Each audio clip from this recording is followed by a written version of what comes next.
Hi ಎಲ್ರಿಗೂ ನಮಸ್ಕಾರ. ನವರಾತ್ರಿಯ ಹಾರ್ದಿಕ ಶುಭಾಶಯಗಳು. ನವರಾತ್ರಿ ಅಂದ ತಕ್ಷಣ ನೆನಪಿಗೆ ಬರೋದೇ ಶಾರದೆ. ಹಾಗೆ ಇವತ್ತು ನಮ್ಮೂರಲ್ಲೂ ಗಂಗೊಳ್ಳಿಯಲ್ಲೂ ಶಾರದಾ ಮಂಟಪದಲ್ಲಿ ಶಾರದೆ ಕುಳಿಸಿದ್ದಿರು.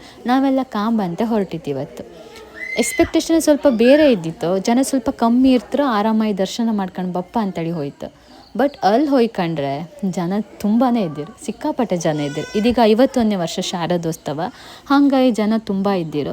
ಆದರೂ ದರ್ಶನ ಒಳ್ಳೆ ರೀತಿಯೆಲ್ಲ ಆಯಿತು. ಹೋಮ ಪೂಜೆ ಎಲ್ಲ ಆಗ್ತಾ ಇದ್ದಿತ್ತು ನಾವು ಹೊಪ್ಪತ್ತಿಗೆ. ಅದಕ್ಕೆಲ್ಲ ಕಣ್ಕಂಡು ಕೈ ಮುಕ್ಕೊಂಡು ದೇವ್ರ ದರ್ಶನ ಮಾಡ್ತು.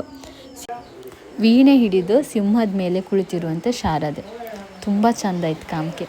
ಇದೀಗ 51ನೇ ವರ್ಷ, ಹಾಗಾಗಿ ಅದ್ಧೂರಿಯಾಯ ಮಾಡಿರು. ನಾವಲ್ಲೇ ಇರುವಂಥ ದೇವರಿಗೆಲ್ಲ ಕೈ ಮುಗ್ದು ಹೋಮದ ಏನಾತಿತ್ತು ಅದಕ್ಕೂ ಕೂಡ ಕೈ ಮುಗ್ದು. ಆದರೂ ಮನಸ್ಸಲ್ಲಿ ಅಂದ್ಕೊಂಡಿತ್ತು ಮನೆಗೆ ಹೊಪ್ಪತ್ತಿಗೆ ಏನಂದರೆ ಊಟ ಇದ್ದಿರು ಒಳ್ಳೇದಾಗ್ತಿದ್ದಿತ್ತು ಅಂತೇಳಿ. ಹಾಗೆ ಊಟನೂ ಇದ್ದಿತ್ತಲ್ಲಿ. ಊಟ ಮಾಡ್ಕೊಂಡು ಸೀದಾ ಮನೆಗೆ ಬಂತು.